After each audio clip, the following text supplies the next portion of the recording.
जय मसीह की। मेरे प्रिय भाइयों और बहनों, आज मैं आप सभी के सामने एक बहुत ही गंभीर विषय लेकर आया हूं। मैं चाहता हूं कि आप सब बहुत ही ध्यान से, शांत होकर और ठंडे दिमाग से इस बात को समझें। प्रभु यीशु मसीह ने मत्ती रात के 12:11 में पहले ही हमें सचेत किया था कि आखिरी दिनों में बहुत से झूठे भविष्यद्वक्ता उठ खड़े होंगे और बहुत से लोगों को भरमाएंगे।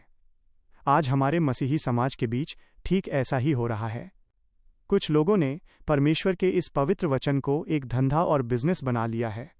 आज हम बात कर रहे हैं एक ऐसे तथाकथित 5 दिन के बाइबल कॉलेज की, जहां मासूम विश्वासियों से खुराक और व्यवस्था के नाम पर 5,000 रुपये वसूले जा रहे हैं। और बदले में उन्हें क्या मिल रहा है?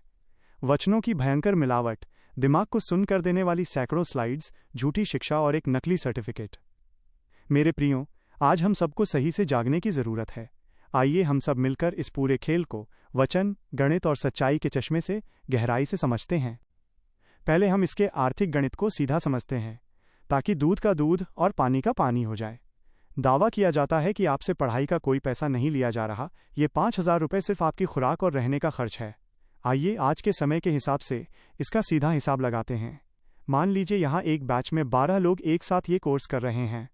अगर हम आज की डेट में एक व्यक्ति के लिए सबसे बढ़िया खाने और रहने की व्यवस्था भी जोड़ें, तो सुबह का नाश्ता 40 रुपये प्रति प्लेट और 2 समय का खाना 100 रुपये प्रति प्लेट के हिसाब से प्रतिदिन का कुल भोजन 240 रुपये होता है। इस हिसाब से 5 दिन का कुल भोजन खर्च मात्र 1,200 रुपये प्रति व्यक्ति बनता है।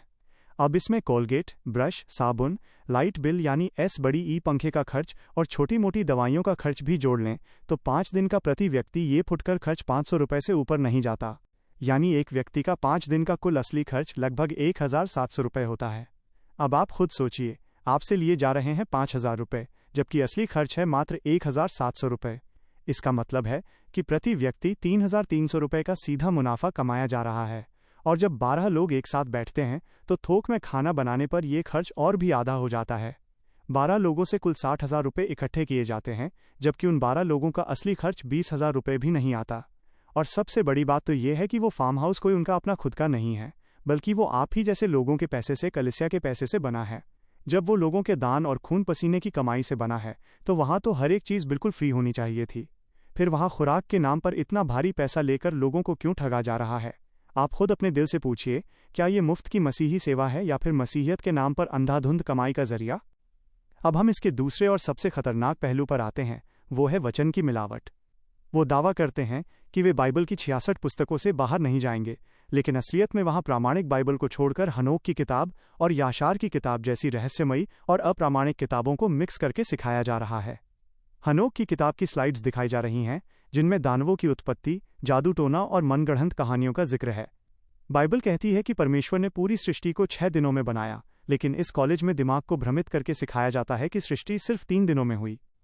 मेरे भाई बहनों, वचन में मिलावट करने का असली मतलब क्या होता है, जानते हैं? इसका मतलब है परमेश्वर के शुद्ध और पवित्र सत्य में इंसानी विचारों, झूठी कहानियों और अप्रामाणिक किताबों को इस तरह मिला देना कि सच और झूठ का फर्क ही खत्म हो जाए। ये बिल्कुल वैसा ही है जैसे दूध में जहर मिला देना। 2 कुरिन्थियों 2:17 में पौलुस साफ कहते हैं, क्योंकि हम उन बहुतों के समान नहीं हैं जो परमेश्वर के वचन में मिलावट करते हैं, परंतु निष्कपटता से और परमेश्वर की ओर से परमेश्वर को उपस्थित जानकर मसीह में बोलते हैं। परमेश्वर के शुद्ध वचन में ऐसी रहस्यमयी किताबों की मिलावट करना सीधे तौर पर आपकी आत्मा के साथ धोखा है। और जब इनसे पूछा जाता है तो ये लोग दलील देते हैं कि बाइबल के बाहर से भी सिखाना पड़ेगा, बाहर की किताबों की भी ज़रूरत है। मेरे भाइयों और बहनों, ज़रा इनकी इस झूठी बात को परमेश्वर के कड़े वचनों से तौल कर देखिए। प्रकाशित वाक्य रात के 10:18-19 में साफ साफ चेतावनी दी गई है। तारांकन: यदि कोई मनुष्य इन बातों में कुछ बढ़ाए तो परमेश्वर उन विपत्तियों को जो इस पुस्तक में लिखी हैं उस पर बढ़ाएगा। और यदि कोई इस भविष्यवाणी की पुस्तक की बातों में से कुछ निकाल डाले तो परमेश्वर उसका भाग जीवन के पेड़ में से निकाल देगा। जो लोग बाहर की किताबें मिलाकर सिखा रहे हैं, वे सीधे परमेश्वर के भयानक न्याय को न्योता दे रहे हैं। इतना ही नहीं, प्रेरित पौलुस गलतियों 1:8-9 में बहुत ही कड़े शब्दों में कहते हैं, परंतु यदि हम या स्वर्ग से कोई दूत भी उस सुसमाचार को छोड़ जो हमने तुम्हें सुनाया है, कोई और सुसमाचार तुम्हें सुनाए तो वो शापित हो। अब आप खुद तय कीजिए, जो इंसान प्रामाणिक बाइबल के बाहर जाकर हनोक और याशार की कहानियों का अलग सुसमाचार मसीह समाज को परोस रहा है, वो मसीह का दास कैसे हो सकता है? बाइबल के अनुसार ऐसा व्यक्ति सीधा शापित है। परमेश्वर का वचन अधूरा नहीं है। जिसे पूरा करने के लिए तुम्हें बाहर की झूठी दलीलों की ज़रूरत पड़े।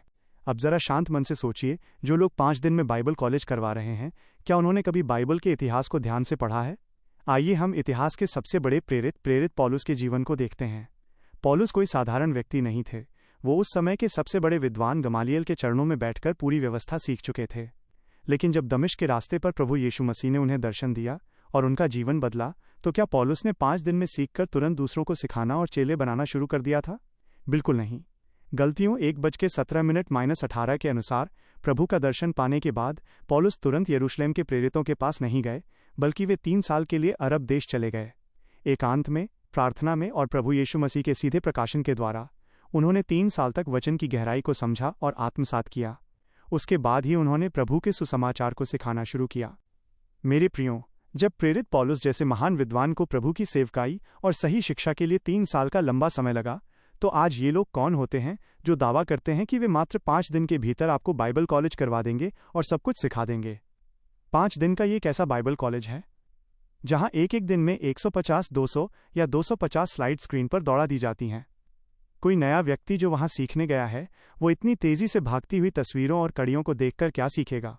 ये सिर्फ और सिर्फ इंसान के दिमाग को सुन्न करने, उसके माइंड को वॉश करने और उसे गुमराह करने का तरीका है, ताकि वो उलझ जाए और कोई सवाल जवाब न कर सके। वहां किसी को सवाल पूछने की कोई आज़ादी नहीं है। और सबसे बड़ा झूठ, कोर्स खत्म होने पर एक नकली सर्टिफिकेट थमा दिया जाता है, जिस सर्टिफिकेट की सरकार, किसी यूनिवर्सिटी या किसी प्रामाणिक मसीही संस्था की नज़र में कोई कीमत नहीं है, उसे देकर लोगों को उल्लू बनाया जा रहा है। बाइबल इतनी गहरी और पवित्र पुस्तक है जिसे समझने में पूरी जिंदगी कम पड़ जाती है। उसे 5 दिन के धंधे में समेट देना और नकली सर्टिफिकेट बांटना मसीही चरित्र के बिल्कुल खिलाफ है। नीति वचन 11:1 कहता है, कपट के तराजू से यहोवा को घृणा होती है, परंतु वह पूरे बटखरे से प्रसन्न होता है। और यिर्मयाह 48:10 में लिखा है, शापित है वो जो यहोवा का काम ढिलाई से करता है। प्रभु यीशु मसीह ने मत्ती 10:8 में साफ कहा था, तुमने मुफ्त पाया है, मुफ्त दो। जब परमेश्वर का वचन मुफ्त है, तो इसे कमाई का जरिया क्यों बनाया जा रहा है? तीतुस 1:11 में ऐसे झूठे शिक्षकों के लिए लिखा है कि वे नीच कमाई के लिए अयोग्य बातें सिखाकर घर के घर बिगाड़ देते हैं। भक्ति को कमाई का द्वार समझने वाले इन लोगों से हमें बहुत सावधान रहना होगा। मेरे प्यारे मसीही दोस्तों, यहाँ बैठे मेरे सभी भाइयों और बहनों, मैं आपसे हाथ जोड़कर विनती करता हूँ कि ऐसे धोखेबाजों के बहकावे में न आएं, जो खुराक के नाम पर आपके पैसे भी लेते हैं, आपका कीमती समय भी बर्बाद करते हैं, नकली सर्टिफिकेट देते हैं और आपके विश्वास में अप्रामाणिक किताबों की मिलावट घोलते हैं। अपनी बाइबल खुद खोलिए, घुटनों पर आकर प्रार्थना कीजिए और पवित्र आत्मा की अगुवाई में वचन को उसकी शुद्धता के साथ सीखिए। अगर आपको ये सच्चाई सही लगी और आप चाहते हैं कि हमारे मसीह समाज के और भी भाई बहन इस गुमराह करने वाले धंधे से बच सकें, तो इस वीडियो को हर एक मसीही ग्रुप में ज़्यादा से ज़्यादा शेयर करें। हमारे इस चैनल को ज़रूर सब्सक्राइब करें और बेल आइकन को दबाएं, ताकि हम ऐसी ही मसीही सच्चाई आपके सामने लगातार लाते रहें। सजग रहें, प्रार्थना में रहें और परमेश्वर के शुद्ध वचन में बने रहें। जय मसीह की।